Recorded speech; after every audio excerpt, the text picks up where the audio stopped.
Well, delighted to say joining us now is Jamie Osborne. We spoke to you earlier in the week, and probably many of us might have said this might happen, but I tell you what, turning into the straight, it did happen, and that was probably one of the easiest UAE Derby winners we've seen for a long time.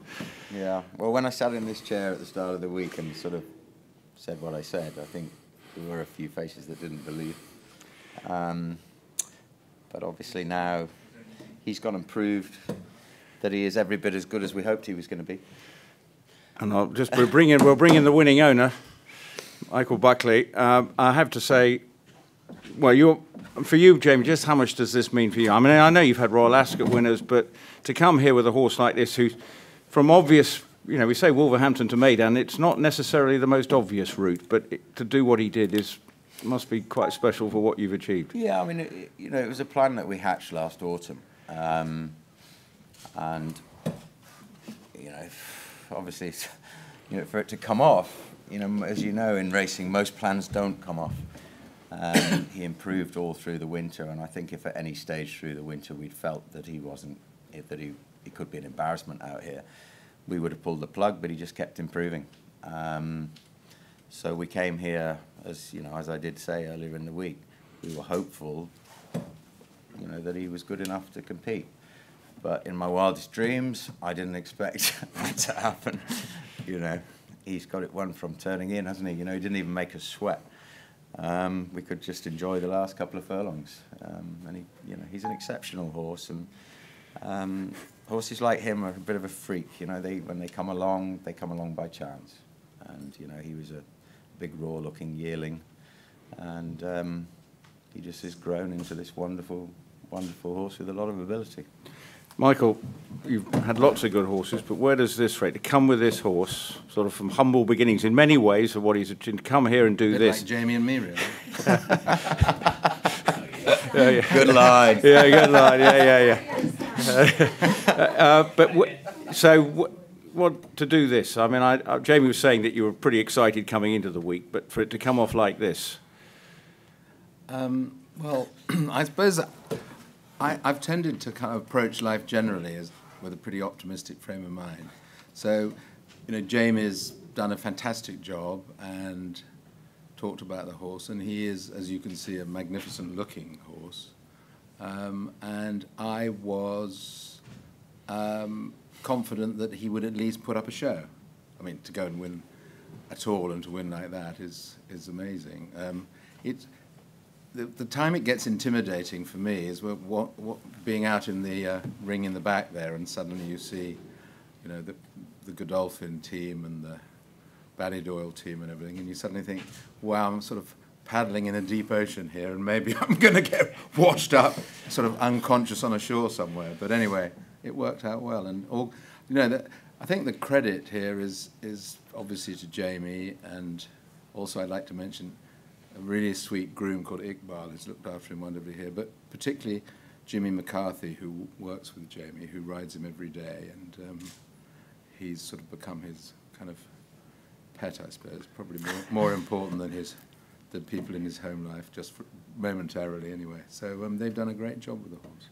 So you both seem in a bit of a daze with what's just happened. You are in a bit of a daze. I mean, one or two people wanted to buy him, and for one reason or another, I suppose, over-optimism and probably bloody-mindedness, I kept him. So in a daze, listen, I managed to win a group Grade 1, or group it's called it then, at Cheltenham, and I was pretty dazed after that. I didn't remember too much about it. So it's tough stuff. It's easy for people to do this every day, but for us, I think it is a bit dazing. Well, you both have experience of Cheltenham, but where does Royal Ascot, Cheltenham winners were for you? Is this a huge deal?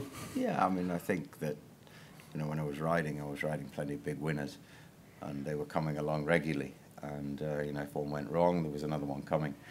And then when I started training, I had a couple of nice horses, and we won a Group 1, and I probably didn't really understand how lucky I was to have that horse. But having had 4 or 5 years where we really haven't had a decent horse, and we sort of seem to spend most of our time at Lingfield or Wolverhampton, the importance of this is magnified. It is luck to get your hands on a horse like this. And when you get your hands on it, you've just got to make sure that you don't make a mess of it. and so So it far, was you've very done important. okay. Would you like to go to Kentucky in May? We'll have to discuss this. I don't know. I really don't know. When we were walking back, when we let him go onto the track, Jimmy McCarthy and I, who's just given up race riding, but has been sort of working with me for a good few years. He now is sort of my right-hand man.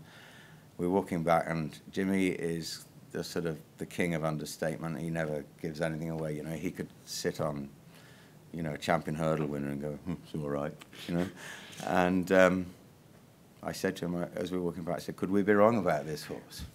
And he went, no. And that did make me feel, because he's born, I wouldn't say he's a pessimist, but he's fairly realistic, But so what? Enjoy tonight. Yeah, we will. I have a feeling we might. Yeah. Michael, would you like to go to Kentucky? Have you been anywhere? Have you been to Churchill Downs? I've been to Churchill Downs a few times, and I've been to the Kentucky Derby. And I can't imagine that you'd have many better days in your life or racing if you were to win the Kentucky Derby. Whether or not that's a sensible and realistic thing to do with this horse, I've no idea. I mean, I think, lots of people ask me out there because it seems to be on their minds. And I think the first thing, obviously, is just to get him home and see how he is. And he'll be tired. So will I. Enjoy tonight. Thank you very much. Any Thanks, questions? Rupert. Questions? Thanks. Quick. When you came up with the plan of having him over here, would you think it was an outrageous plan, or would you say it was a well thought out plan? Well, we formulated the plan when he was rated 78. So, the other option was to sort of protect his handicap mark and try and win the Britannia at Royal Ascot, which is probably 50,000 to the winner. And when we saw all the noughts attached to this race, we kind of thought that, what the hell, let's blow our 78. So the only reason that we ran him the second time at Wolverhampton was to blow his handicap mark, because clearly he wouldn't have got into this race had he been rated 78. And sadly for Adam Kirby, who rode him on that day, he won the race by 16 lengths and got himself a couple of days, because I said to him beforehand, whatever you do, make this horse look good, win as far as you like, because I need to get this horse qualified. So Adam paid the price, because he gave him a couple of slaps in the last furlong, which were clearly unnecessary, and he was banned for that. So, no, the plan is... We never thought it was a completely stupid plan. We never thought... we wouldn't have done it if we thought that we were going to come here and be an embarrassment. But obviously horses can sometimes just run below form, so that's always your worry. But, if Toast of New York, if the Toast of New York that I know turned up here tonight, he was going to run... I'm not saying he's going to win it like that, but he was going to be competitive. So, it's fun. Michael, Jamie, do you think the fact that the Kentucky Derby is on dirt would be the biggest issue? It's something, it's something we'd have to consider and think about long and hard. I mean, he's got a primarily US pedigree. I don't know, I haven't been through it in that much detail to see how much of that is dirt and how much of that is turf. As you can see, he's a beautiful actioned horse. It might not necessarily suit the dirt, but then it might, I don't know. I'm going to have to ask people that know more about this than I do. Physically, he certainly looks like he holds his own, even what's famously quite a rough race. Oh, listen, what he's got is a cruising speed. You saw him today, he broke well, and he's basically sat up there in the van all the way, negated his draw, he came across.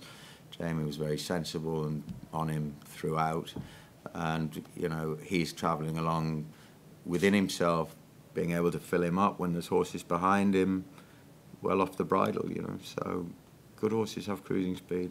And must be another thing also, though, that he's come over here, and then this race, you've got to go to the other side of the world, and it's only in 5 weeks' time. I mean, that's... you could abuse a horse, in my view, doing that. I'm not saying it wouldn't go, but I mean... This horse isn't 3 till next week, and we've had to be fairly tough on him to bring him here in the form that we've got him here in. And he is going to go home, and he's going to need a break. Whether all that would happen too soon for him at this stage of his life, I think if he was being prepared for the Kentucky Derby without having come here, maybe.